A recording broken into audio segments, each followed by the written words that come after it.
Cotton research institute Multan में मौजूद हैं और आज हम अपने प्रोग्राम में कपास के काश्तकारों को कपास की फसल पर स्प्रे करने के रहनुमा असूलों के मुतालिक बताएंगे कि उन्हें स्प्रे करने से पहले किन किन एहतियाती तदाबीर को इख्तियार करना चाहिए ताकि उन एहतियाती तदाबीर पर अमल पैरा होकर वो अपनी कपास की फसल पर स्प्रे के बेहतर तौर पर फवाइद जो है वो हासिल कर सकें। और आज हमारे साथ director CCRI doctor Zahid Mahmood होंगे। वो अपने काश्तकार भाइयों को बताएंगे कि कपास पर स्प्रे करने से पहले उन्हें किन असूलों पर अमल पैरा होना चाहिए। तो मैं चंद बातें स्प्रे के लिए बताना चाहता हूँ। तो ऐसा है कि सबसे पहले तो उस आदमी की सिक्योरिटी है जिसने स्प्रे करनी है। अच्छा, ऐसा है कि सबसे पहले तो हाथों की सिक्योरिटी है। आप उसके हाथों में ग्लव्स होने चाहिए ताकि दवाई उसके हाथों को ना लग सके। फिर सर ढांपा होना चाहिए। आँखों की हिफाजत है, उसके लिए गॉगल या कोई आम चश्मा इस्तेमाल किया जा सकता है। और तीसरा ये कि बंद बूट होने चाहिए ताकि पैरों के तरमों से या इस तरह वो शिकायत ना करे, और लिबास पूरा पहनना चाहिए। ये तो हिफाजती इक़दाम हैं। फिर है कि इसको दवाई डालनी कैसे है।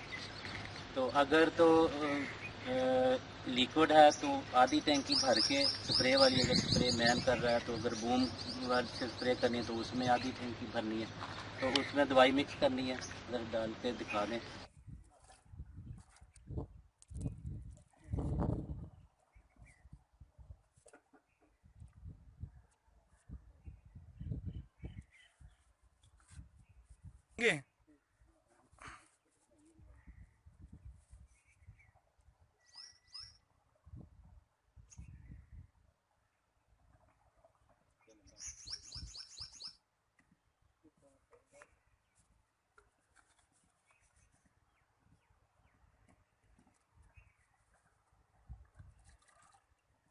लिक्विड हालत में पेस्टिसाइड अगर पाउडर की शक्ल में हो तो उसको बाहर छोटे बीकर में पहले मिक्स कर लें, फिर उसको इस मशीन में डालें।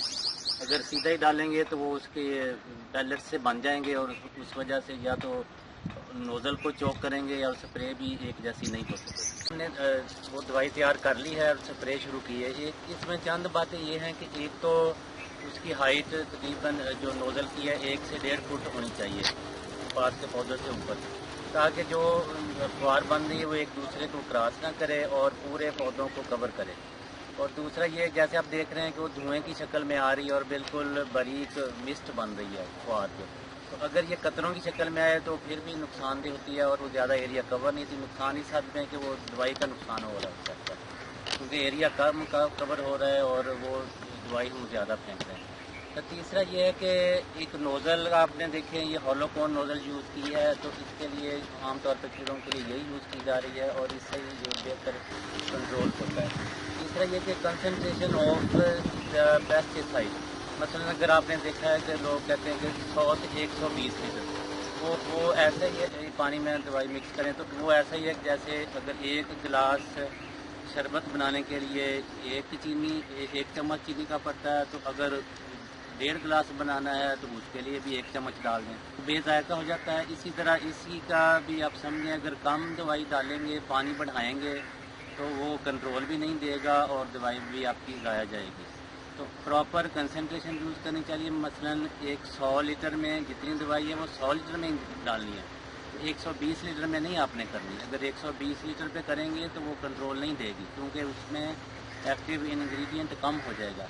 और तीसरा ये है कि इसका वक्त सही होना चाहिए स्प्रे का। मसलन अगर वाइट फ्लाई के लिए करनी है तो वो आप सूरज निकलने से पहले शुरू करें और आधा घंटा सूरज निकलने के बाद ख़त्म कर दें। अगर इसके अलावा आप कर रहे हैं, फ़र्ज़ करें 11 बजे 12 बजे, तो वो आपको कंट्रोल नहीं देगी और आप ऐसे ही इल्ज़ाम लगाएंगे कि ये जाली अद्वियात हैं या कुछ और तरीका है इस तरह की, तो वो बात नहीं है। अगर आपका वक्त सही नहीं है, स्प्रे का तरीका सही नहीं है, तो उस सूरत में भी दवाइयाँ कंट्रोल नहीं कर रही हैं पेस्ट को।